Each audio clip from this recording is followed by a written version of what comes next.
Something you might know if you've seen any of my videos is that I find it interesting to take a look at the different exams that people have to sit around the world and for various subjects. So when one particular exam was in the news recently, I was intrigued to take a look at it. Last week, Kim Kardashian revealed that she had failed her baby bar exam, something taken by first-year law students in California before they are able to go on and study for 3 more years to eventually take the big Californian bar exam, which would qualify them to practice as an attorney. The fact that Kim is even studying law may be news to you. That's okay. But I found this story and this exam to actually be pretty interesting. In short, Kim has been trying to use her massive public profile for good and help people who have been done wrong by America's criminal justice system. She met with Donald Trump and was successful in getting him to grant clemency to several people who she had fought for, including Alice Johnson, who had already served 21 years of her life sentence given to her for a non-violent first-time drug offense. Kim has been working alongside human rights attorneys to help reform aspects of America's prison system. But now she wants to be more than just a celebrity attached to the work, and she wants to be a qualified attorney herself. Kim said that the best way to change a system is to know the system. The traditional way to become a lawyer is to go to law school for 3 years after a 4-year bachelor's degree. But Kim is doing it a slightly different way that is similar to an apprenticeship. She is working with an attorney 18 hours a week for 4 years before she'll be able to sit the final Californian bar exam to become qualified. After the first year of this, she's able to sit the baby bar exam to prove that she's on the right track, but this has become a bit of a hurdle. The baby bar is offered twice per year, and I've been able to figure out that Kim would have sat the June 2020 exam, which means that these here are the actual questions that Kim would have got on her exam, and they're from the State Bar website. So let's have a look at them. The exam goes for 7 hours and consists of essays and multiple choice questions. These are some of the essay questions. The first one is about torts law, which is when someone commits a wrong against another person. It says, Mel was late for an important meeting and was driving at least 35 miles an hour on a residential road. The speed limit on this road was 30 miles per hour. As Mel rounded a curve in the road, Nigel suddenly backed out of his driveway in front of Mel. Mel's headlights were on, and his lights would have been visible if a driver had looked carefully. To avoid hitting Nigel's car, Mel both braked hard and turned into the center of the street, crossing a yellow line and partially entering the lane of oncoming traffic. Otto was driving towards Mel while adjusting his car radio. As a result, Otto did not see Mel in time. Had he been attentive, he likely could have avoided an accident. Instead, the 2 cars collided, left the road, and ploughed into Penny, who was walking on the sidewalk. Nigel's car was not touched. Penny was seriously injured. Then the question asks what claims Penny can make against Mel, Otto, and Nigel. Now, I don't have any background in law, but we can take a look at one of the example solutions that scored highly. It's actually pretty in-depth and goes through all of the possible charges for everyone involved. Here's starting with Penny versus Mel. It's looking at whether Mel has been negligent or breached his duty to act as a reasonably prudent person. There's a need to establish actual and proximate causation and to assess any defenses that Mel might be able to use.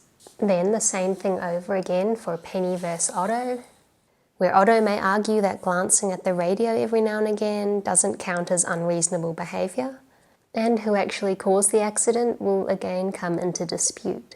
And then for Penny versus Nigel, the one who backed out of his driveway, it is likely that Nigel will be found to have been in breach of his duty to act reasonably, given that he hadn't looked carefully when he was backing out. In conclusion, Penny will likely be successful in a negligence claim against Nigel, but will most likely fail in her claims of negligence against Mel and Otto.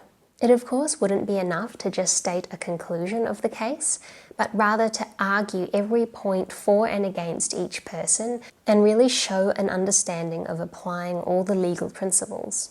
Question 2 is about contract law and regards a buyer who purchased 10 $5,000 guitars for $50,000 and agreed that any complaints about the condition or quality of the guitars must be made within 10 days of delivery and that payment is due on delivery.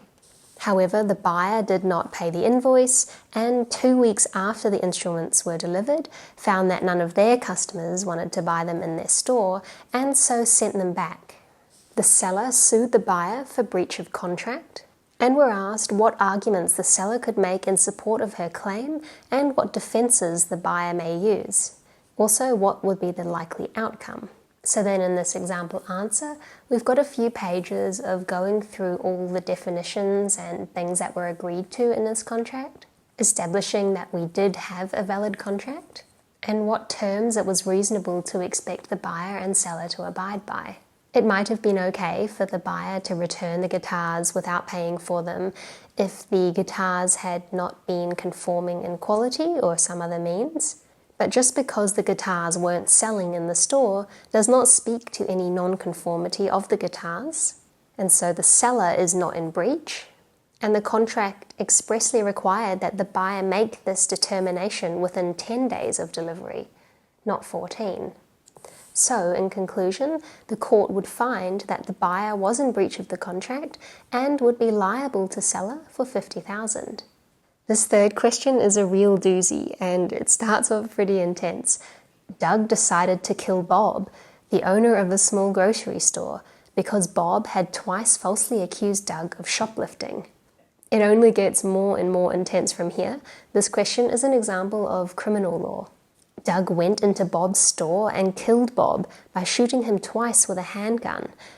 After the shooting, Doug noticed the cash register, went over and opened it, and took all of the money out.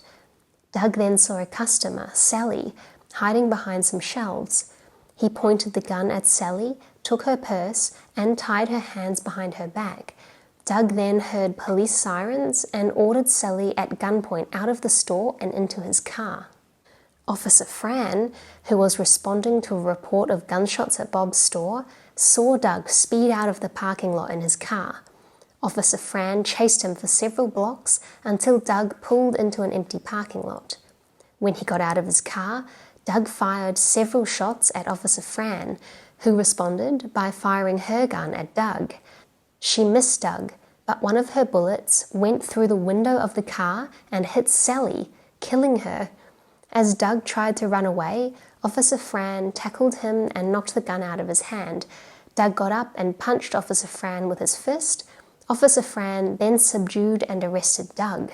Heck, with what crimes can Doug reasonably be charged, what defences, if any, may he reasonably raise, and what is the likely result? Going through the charges here, we've got the murder of Bob, first of all. The state will be able to show that Doug was the cause of Bob's death, and they'll be able to show that there was malice and intent. Then they'll need to decide whether they want to charge Doug with murder 1, murder 2, or voluntary manslaughter. For murder 1, they would need to show that Doug murdered Bob with premeditation and deliberation.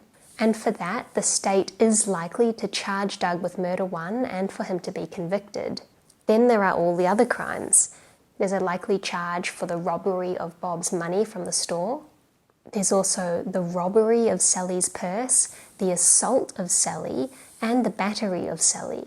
Continuing, we have the false imprisonment of Sally, the kidnapping of Sally, the assault of Officer Fran, and then they'll need to consider the murder of Sally as well.